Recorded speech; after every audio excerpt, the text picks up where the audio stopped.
राजस्थान में उपचुनाव के नतीजों के बाद अब एक बार फिर मंत्रिमंडल विस्तार को लेकर चर्चा होने लगी है। अगले महीने ही भजनलाल सरकार के कार्यकाल का 1 साल पूरा होने वाला है। उम्मीद जताई जा रही है कि दिसंबर महीने में ही सरकार अपने खाली पदों को भी भर सकती है। अभी सरकार में मुख्यमंत्री और उप मुख्यमंत्री समेत 24 मंत्री हैं, जबकि मंत्रियों की कुल संख्या 30 तक हो सकती है। ऐसे में चर्चा है कि उपचुनाव में जीत दर्ज करने वाले विधायकों को भी मंत्रिमंडल में जगह दी जा सकती है।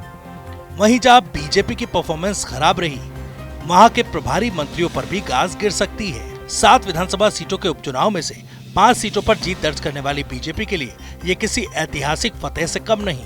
इस उपचुनाव में बीजेपी पर अपनी सलुम्बर सीट बचाना ही चुनौती माना जा रहा था, लेकिन भजनलाल शर्मा के नेतृत्व में बीजेपी ने अपने पिछले सभी मिथकों को तोड़ते हुए न केवल अपनी सीट बचाई, बल्कि हनुमान बेनीवाल के गढ़ में सेंध लगाने के साथ ही पायलट के गढ़ से भी 3 सीटें झटक ली।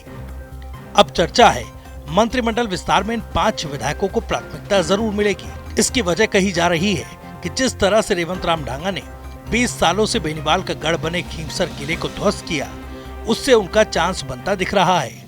इसके अलावा झुंझुनू में बीजेपी में 21 साल बाद मिली जीत के बाद राजेंद्र भामू के भी मंत्रिमंडल में शामिल किए जाने की चर्चा है। उदयपुर की सलुम्बर सीट पर बीजेपी ने महिला कैंडिडेट और दिवंगत विधायक अमृतलाल मीणा की पत्नी शांता देवी मीणा को मैदान में उतारा था।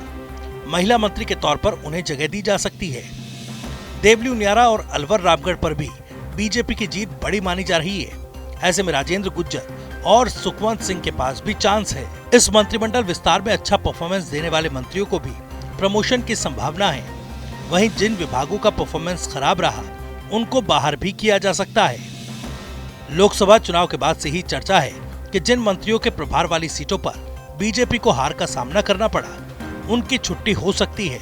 आपको बता दें कि भजनलाल सरकार बनने के बाद जनवरी 2024 में उपचुनाव से पहले बीजेपी ने अपने गंगानगर की करणपुर सीट से प्रत्याशी सुरेंद्र पाल सिंह टीटी को मंत्री बना दिया था।